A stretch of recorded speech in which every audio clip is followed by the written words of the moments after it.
Okay, this one might bug you a little, and I sort of want it to. Some of the foods quietly feeding the inflammation in your joints are the exact foods you've been told are good for you. I'm not talking about the obvious stuff here, the candy and the soda, the things everybody already knows to feel guilty about. I'm talking about foods sitting in your kitchen right now wearing a little health halo. Foods you reach for thinking you're doing the right thing, with words like natural and light and heart healthy printed right on the front. And the fifth one, the one I'm saving for last, is the one that trips up basically everyone, because you almost certainly ate it today and didn't even taste it. So today we're going through 5 foods that quietly fuel joint inflammation, what they're actually doing inside you, where they hide, and one easy swap for each. If that sounds useful, do me a quick favor and hit subscribe and like. It really does help us get this in front of more people who are dealing with stiff, achy, inflamed joints and a lot of questions nobody's answering. So let's get started. Real quick before the list, let's get on the same page about what inflammation even is, because it's one of those words that gets said so much it kind of stops meaning anything. Short-term inflammation is good. It's your immune system rushing in to patch up an injury or fight off a bug. The trouble starts when that response just never switches off. When it sits there simmering in the background day after day, year after year. That's chronic low-grade inflammation, and for your joints it's a problem. Because that low simmer keeps the joint lining irritated, it feeds the kind of activity we see in something like rheumatoid arthritis, and it can dial up the pain even in plain old osteoarthritis. And here's the one idea I want you to hold on to for the whole video. Food doesn't just sit in your stomach. What you eat sends signals, and some foods send a signal that quietly tells your immune system to stay switched on. Okay, culprits. Number 1 is added sugar. And yeah, I know you saw this one coming a mile away. Stick with me though, because it's sneakier than the obvious version. When you eat a lot of sugar, especially the fast-acting kind in sweet drinks, your blood sugar spikes, and those repeated spikes push your body to pump out inflammatory messengers called cytokines. Those are the same little signaling molecules that flare up in autoimmune joint disease. So you're basically poking the inflammatory system over and over all day long, and a joint that's already irritated does not need that extra poking. Here's the sneaky part though. You're probably not eating it with a spoon. It's in the flavored yogurt you grabbed because, well, yogurt's healthy. It's in the bottled smoothie, the granola, the cereal, with a cartoon on the box swearing it's wholesome, the natural energy bar. Sugar hides behind something like 60 different names on labels, all the things ending in "ose," the syrups, the concentrates. The swap is simple and honestly kind of powerful. Pull the obvious sweet drinks first, the soda, the sweet tea, the juice, because liquid sugar hits your system the fastest.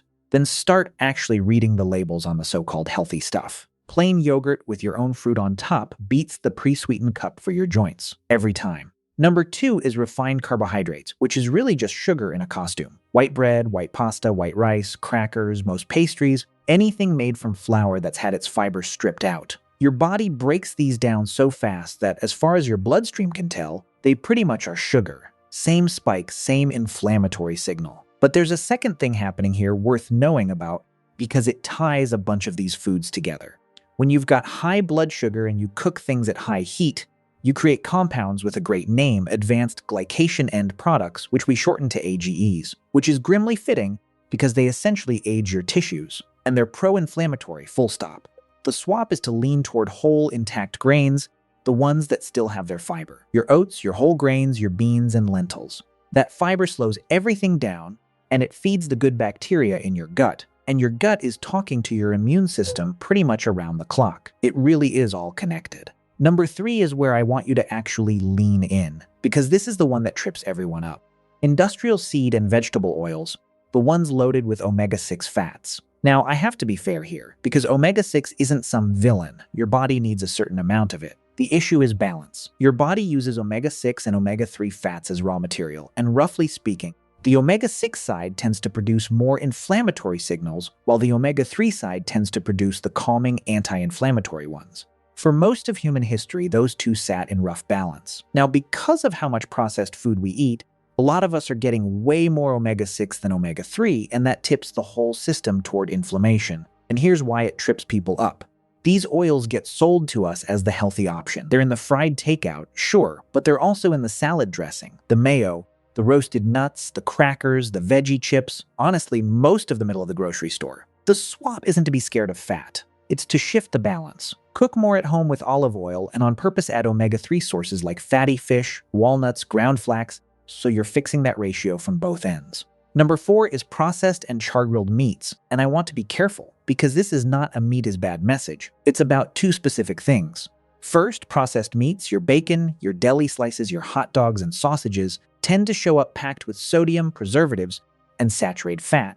And the research pretty consistently links a high intake of processed meat with higher inflammatory markers in the blood. Second, remember those AGs, the aging compounds. They form like crazy when you cook meat at really high dry heat until it's charred and crusty. The blackened grill marks, the deeply seared edges, which taste amazing, I'm aware, but that char is a concentrated little bundle of inflammatory compounds. The swap is gentler cooking. Think stewing, braising, poaching, slower roasting at lower temperatures. Lean more on fish and plant proteins. And when you do grill, marinate first and don't cook it to a cinder, because a simple acidic marinade actually cuts down how many AGs form. And that lands us on number 5, the one I promise would surprise you, the one you probably had today and never tasted. It's salt. And before you tell me your food doesn't even taste salty, that is exactly the point.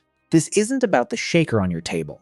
That's a tiny slice of what you take in. Most of the salt people eat is already hidden inside processed and packaged food. The bread, the cereal, the cheese, the sauces, the soups, the healthy frozen meals, the deli meat from number 4. Here's why it matters for your joints in particular, and this part is genuinely interesting. Research over the last decade or so has suggested that a high salt environment can nudge your immune system toward making a certain type of inflammatory cell, sometimes called Th17 cells. And those cells are deeply involved in autoimmune conditions, including autoimmune arthritis. So salt might not just be a blood pressure thing. It may be quietly poking the exact part of your immune system that drives joint inflammation. That's why it trips everyone up. It's invisible, it's basically everywhere, and almost nobody links it back to their joints. The swap is to shift toward cooking with whole ingredients you salt yourself, where you're the one deciding how much, and to start glancing at the sodium number on packages, because that one little habit will show you fast how much was hiding in there. You don't have to go to 0. You just have to take back the control that the packaged stuff quietly took from you. Now let me say something I've noticed over and over with people trying to sort this out. Almost nobody is eating badly on purpose. The folks who come in worried about their joints are usually the ones who think they're doing everything right, drinking the smoothie, buying the granola, grabbing the veggie chips. And they're honestly a little blindsided to learn that some of those choices were quietly working against them. So if you recognized yourself in any of this, please don't beat yourself up. The whole point is that this stuff is hidden on purpose. And once you can see it, you can actually do something about it. So those are the 5. And right about now you might be thinking, okay, but how do I know which of these is actually getting to me? Because everyone's different. And that's a really fair question. Here's the honest answer. There's no perfect blood test that points at a food and says this one's inflaming your joints. But there's a tool that works shockingly well, and it costs nothing. Keep a simple food and symptom journal for a few weeks. Just write down what you eat and how your joints feel the next morning, the stiffness, the swelling, your energy. Patterns start jumping out at you. From there, some people work with their doctor or a dietitian to gently pull one suspected food for a few weeks, then bring it back and watch what happens. That's it. You end up the expert on your own body, which honestly no lab test can do for you. And I want to close on the thing I always come back to, because it'd be a mistake to walk out of here thinking food is the whole story. It's not. Food is one lever, a strong one, but one lever. The same pain pathways that get nudged by what's on your plate are also shaped by how you sleep, by whether you move in a way that gets your heart going, by your stress and the cortisol riding along with it, and by the people around you. You could clean up your diet perfectly and still feel inflamed if you're running on 4 hours of sleep with a nervous system stuck in overdrive. So treat this as one piece, a real piece, one you can start on at your very next meal, but a piece of something bigger, because when it comes to your joints, your immune system, and your pain, it really truly is all connected. If this helped, go ahead and hit that like button. It genuinely does help us out. And subscribe if you want more, because around here we talk about all things joints, immunity, diet, movement, and mental health and wellness, because come on, it's all connected. I'll drop a video right here on the anti-inflammatory diet, without the hype, if you want to go deeper on building meals around all this. Thanks for watching, and I'll see you next time.